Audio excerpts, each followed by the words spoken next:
میرے دوستو یہ درود پاک کی برکت تھی کہ میں اتنا بول پڑا، ورنہ شاید میں اتنی بات نہ کر سکتا۔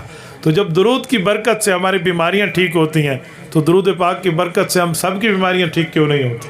تو اس لیے آپ پھر مجھ سے وعدہ کریں، کیونکہ میں نے یہ وعدہ کیا تھا اپنے پیر عزیز الرحمن ہزاروی رحمہ اللہ سے کہ جس جلسے میں درود پر بات کروں گا لوگوں سے وعدہ لوں گا کہ کم از کم 1000 مرتبہ روزانہ صلی اللہ علیہ وآلہ وسلم پڑھا جائے۔ کم سے کم درود ہے، پڑھیں گے کتنی مرتبہ؟ 1000 کو پشتو میں کیا کہتے ہیں؟ زر، ٹھیک ہے نا، زر تو ویسے سونے کے بھی کہتے ہیں۔ تو اسی لیے آپ 1000 مرتبہ جو حضرات بیٹھے ہیں، اگر آپ دل سے مختصر درود ہے صلی اللہ علیہ وآلہ وسلم، آپ یہ درود پڑھیں گے 3 نیکیاں آپ کو ملیں گی۔ نمبر 1، 10 مرتبہ رحمت اترے گی۔ نمبر 2، 10 آپ کے گناہ معاف ہوں گے۔ نمبر 3، حضور پاک کی دربار میں آپ کا ذکر ہوگا۔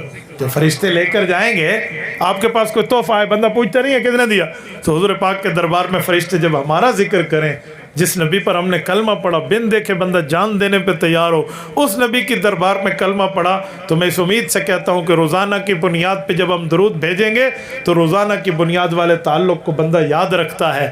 کل قیامت میں رب شاید ہمیں یہ فضیلت دے دے کہ ہمیں ہمارا نبی اپنے نام سے پکار کے بلا لے، کس کے ساتھ تو روزانہ کا تعلق ہے۔ تو اس لیے درود پاک 1000 مرتبہ جو ساتھی وعدہ کرتا ہے وہ ہاتھ کھڑا کر کے وعدہ کرے کہ میں درود پاک دن میں 1000 مرتبہ صلی اللہ علیہ وآلہ وسلم، ٹھیک ہے، حضور کے حال کو بھی کریں گے انشاءاللہ۔ جزاکم اللہ تعالی، اقول قولی ھذا واستغفر اللہ وآخر دعوانا ان الحمد للہ رب العالمین۔